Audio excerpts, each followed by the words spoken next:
115 degrees Fahrenheit. Summer in Phoenix feels like a dangerous sentence. But the real horror begins when you have no home to return to, and you're an elderly person curled up on a sidewalk hot enough to scorch human skin in seconds. Perhaps never before has the American dream become so fragile and unfair, when even those who contributed to America's prosperity now have to live under the desert sun. Living costs escalate, houses become luxuries, then old age, which should be a rest period, turns into a fight for survival. And Phoenix itself, the city shining in the golden sunshine, now seems to be becoming a symbol of that cruel paradox.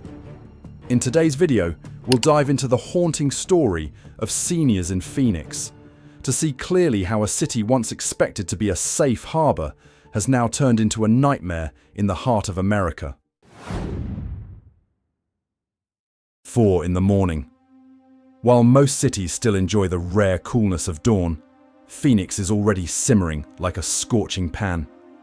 The temperature hovers near 86 degrees Fahrenheit, yet on the streets of the zone, Arizona's largest homeless encampment, more than 1,500 people remain curled up in faded tents that feel like ovens, or lying directly on sidewalks hot enough to fry an egg.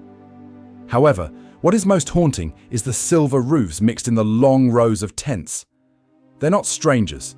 They are the baby boomers generation, born from 1946 to 1964, who contributed to creating the golden period of prosperity of the American economy, once believed in the dream that in old age they would rest in a small, peaceful house with family. But today, many of them have to jostle next to fallen young men, stuck in the middle of the tent city, right in their own homeland. Statistics show that men and women over the age of 55 living alone are the most vulnerable group to homelessness in the United States. In Phoenix, the number of seniors losing their homes has tripled in just 4 years. And in Maricopa County alone, in a single night in 2024, nearly 2,000 people aged 55 and over were forced to sleep on the streets. Young people can of course fall into the same situation, but for the elderly, collapse often comes much faster when illness, age, and poor health make them unable to stand up. Ironically, those who were once America's strong backbone now don't have a home to return to.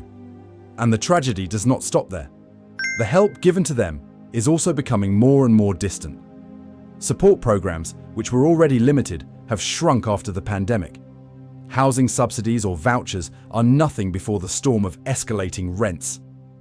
The elderly, who only rely on fixed pensions, are left behind as if becoming a burden, instead of being the living legacy of a country that once prided itself on fairness and opportunity.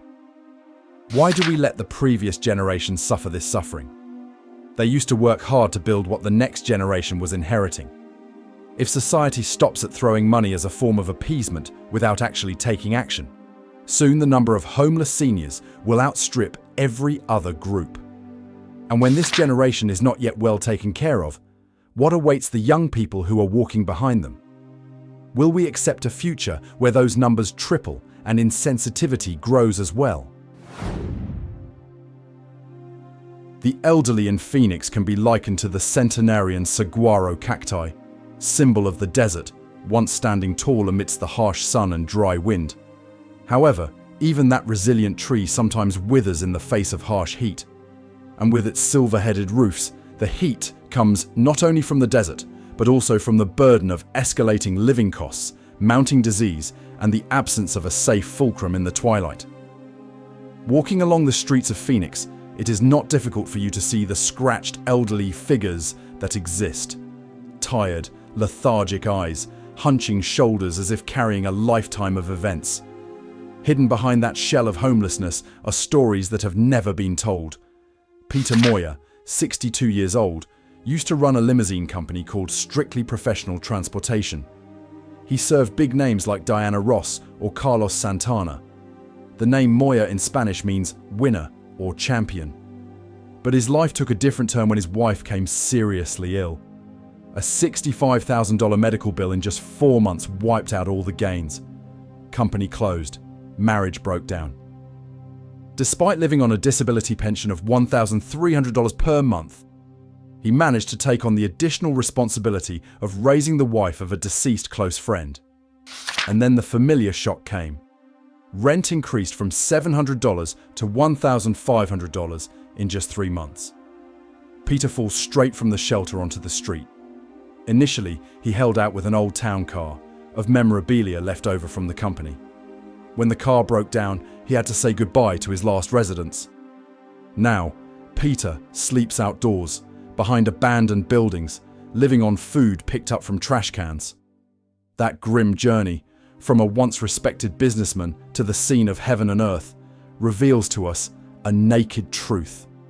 The gap between having a home and becoming homeless is truly more fragile than we think. But Peter is not alone. Rudy Solis, a former centre manager who had been homeless for 5 years, recalls, "Before COVID, things were easier. There are vouchers, there are government subsidies, but then everything was almost stopped. Rent escalates too quickly. Imagine you only have $800 in retirement per month. When the rent increases by $200 USD, for others that number may still be within the normal acceptable level, but for you, it may be the first time in your life you have to go out." Those pieces of life are no exception. They reflect a common picture. The baby boomers generation was once the mainstay of building a prosperous America after World War II, now accounts for 70% of the homeless in Phoenix. While the city boasts growth, with an influx of people and companies from California, behind that aura, thousands of seniors living on fixed incomes cannot keep up with skyrocketing home prices. They are the fastest growing group in the homeless crisis. And the most painful thing, it's not just the story of a few individuals, but of an entire generation. A generation that once brought prosperity, but now has to ask itself, why, in their twilight years, are they left among makeshift tents on the very land they once built? Phoenix was once promoted as a new, promised land of retirees, a place with sunshine, pleasant living costs, and peaceful communities for old age. However, that picture is now breaking down in the face of a cruel reality. Rental costs skyrocket out of reach, and thousands of elderly people fall into the sky and earth after just a few short months. A typical case of this crisis is the shock of increasing rental prices from $700 to $1,500 in just 3 months. For young people, that number is enough to shake financial stability. But for the elderly, who only rely on a fixed pension or a meager pension, this price jump is like a deportation sentence from the only house they have. They had no choice but to step out onto the street, becoming one of the new faces in Phoenix's endless row of tents. What deepens the tragedy is the post-pandemic change. Before COVID, many housing support programs, from vouchers to government subsidies, were still active, more or less giving the elderly the opportunity to stay on their roofs. After COVID, these resources plummeted, while rents soared sky high. Elderly people, which are the most vulnerable group, are caught between two pincers. Less support, costs are constantly increasing.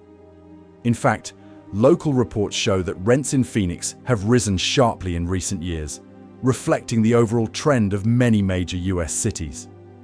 As waves of residents and companies from other states, especially California, flocked in search of cheaper costs, the rapid increase in demand pushed rents to dizzying levels.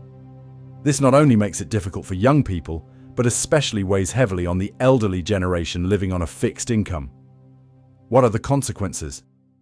The dream of a peaceful old age in a small house is now drowned out by cold numbers. People who used to be workers, teachers, soldiers, who contributed their whole lives to society, now have to line up at temporary shelters or set up tents in the sky. The distance between a safe house and a plastic tarpaulin covering the rain and sun became so fragile that anyone could collapse after just one unexpected event. However, in the midst of darkness, there are still rays of hope. Some cities have begun to buy back old hotels, converting them into affordable accommodation for low-income and elderly people. Several non-profits are also working to provide legal services, financial assistance, and healthcare to those who are vulnerable to being left behind. The big picture is gloomy, but at the very least, these steps remind us that solutions can exist if society truly cares. Private, public partnership initiatives, like the affordable housing programs that large corporations like the Walmart Foundation or AARP have supported, could become part of the solution.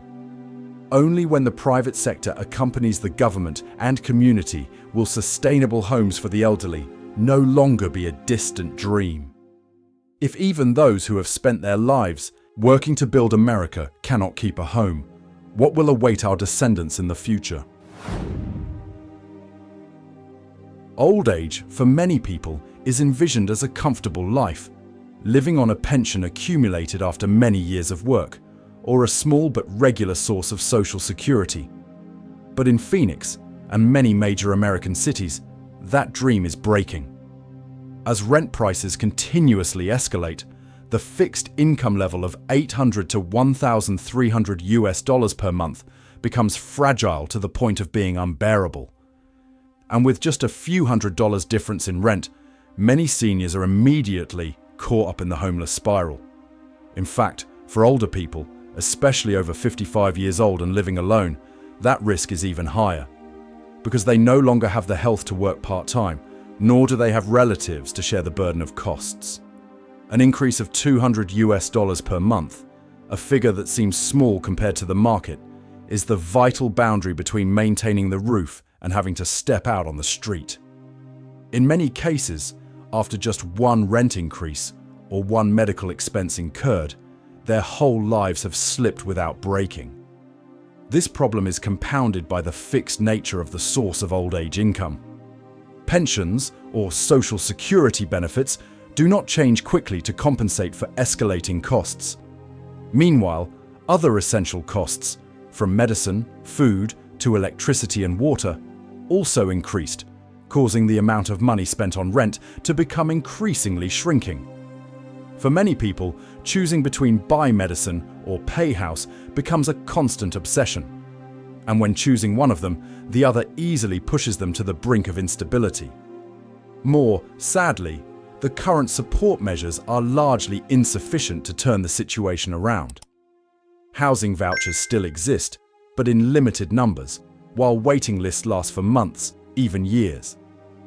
Post-pandemic emergency assistance funds are also slowly running out, leaving a vacuum that older people are forced to bear on their own.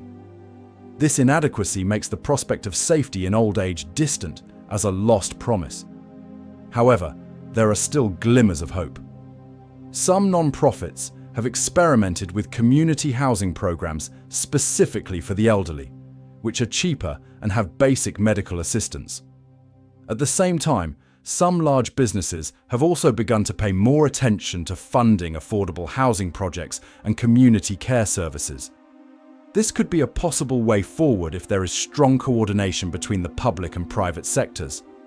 Initiatives from brands like AARP Foundation, that have repeatedly sponsored senior welfare programs, can become role models. The cooperation of these organizations not only replenishes resources, but also sends a message. Society still appreciates the generation that once shouldered an entire country. If today a sum of $200 can rob our parents and grandparents of their roofs, then tomorrow, what will prevent him from doing the same to his descendants? Before the COVID-19 pandemic, the housing situation for the elderly in Phoenix and many other cities in the US was difficult, but there were still exits. Access to affordable housing programs or using government-subsidized vouchers is then somewhat more feasible. These supports help many elderly people maintain a home or quickly find shelter when in crisis. Although not perfect, there is still a belief that if encounters difficulties, there is still support from the social welfare system. However, after the pandemic hit, the picture changed completely. Public budgets were cut, and many housing assistance or low-income subsidy programs stalled or shrank. Meanwhile, the need to find a place to live skyrocketed due to a series of families losing their jobs, falling income, and especially the elderly group, which lives on fixed sources of security, cannot compensate for rising costs. The supply of cheap houses is scarcer than ever, forcing thousands of people to crowd endless waiting lists or be forced to accept wandering. This gap has had serious consequences. Those who are inherently the most vulnerable, the elderly, the sick, or those who have lost their family support network, find themselves in an almost desperate situation. They are no longer healthy enough to compete for part-time jobs, nor do they have many years left to start over. For them, just a small incident, once in the hospital, an eviction letter, or simply a rent increase of a few $100s, is enough to take down the whole life. In the vacuum left by the system, several non-profits try to step in. In Phoenix, centers like Justa, Center Dash, which specializes in supporting homeless seniors, have become lifesavers for hundreds of people. They offer meals, bathrooms, legal advice, even looking for housing opportunities. But the resources of these organizations are just like sea salt. When the number of people in need increases many times over, their abilities are quickly stretched to the limit. But there is still hope. If there is coordination between authorities, businesses, and communities, these gaps can be completely filled. Some cities in the US have experimented with reusing abandoned hotels into affordable housing, or expanding direct rent support budgets for the elderly. These could be directions Phoenix and many other places need to take seriously.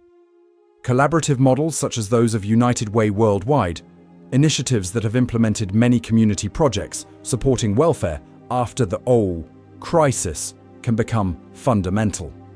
When large organizations join hands, combining public and private resources, they can build a network strong enough that no one is left behind. If even the generations that built America are no longer protected by their social systems when they weaken, what can we expect for future generations? As one walks among the rows of tents stretching across the streets of Phoenix, one not only sees the spectacle of poverty, but also clearly feels a growing rift in the fabric of American society. Homelessness, especially among the elderly, is not just a personal tragedy. It is a mirror of the helplessness of the whole system, where the values that were once considered the foundation of the American dream are gradually fading. Local people describe the change clearly.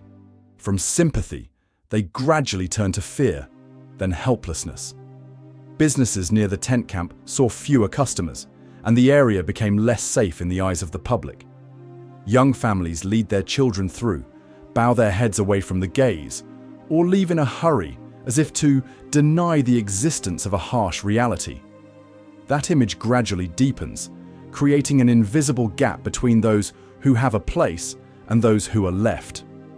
Many sociology experts have warned that if this situation persists, it will create a wave of loss of trust in the generation. Elderly people lose faith in the welfare system. Young people lose faith in their own future. Since then, the community values that were once the fulcrum of American society have increasingly been eroded. When generations no longer share the same beliefs, society risks slipping into a spiral of division, suspicion, and indifference. However, there are still remarkable efforts. Some community linkage programs have attempted to rebuild bridges of trust, either through voluntary organization, the creation of living spaces in support of older persons, or the launching of media campaigns urging society to pay more attention to them. These initiatives are small, but remind that trust can be healed as long as there is concrete and continuous action. Social initiatives from big brands like Kaiser Permanente that have repeatedly implemented public healthcare and welfare support projects can act as a bridge. When business joins local governments and organizations, it is not only financial resources that are added, but also a strong message. We have not forgotten the people who built this nation.